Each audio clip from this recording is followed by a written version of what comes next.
The hydraulic pressure drop calculator for pipe hose determines pressure losses in hydraulic systems based on your specific flow conditions. Let's walk through the input fields. First, select your units from the drop-down menu.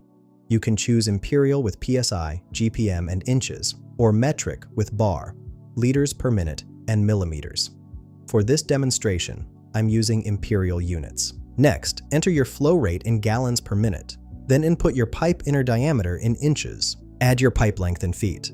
The fluid viscosity field has a default value of 32 centistokes, which is typical for standard hydraulic oil. Finally, the fitting equivalent length accounts for additional pressure losses from elbows and connectors with a default of 0.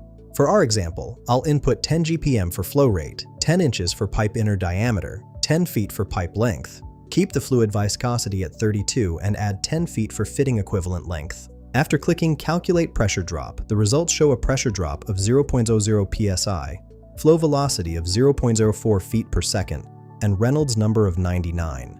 These low values indicate laminar flow with minimal pressure loss in this large diameter pipe.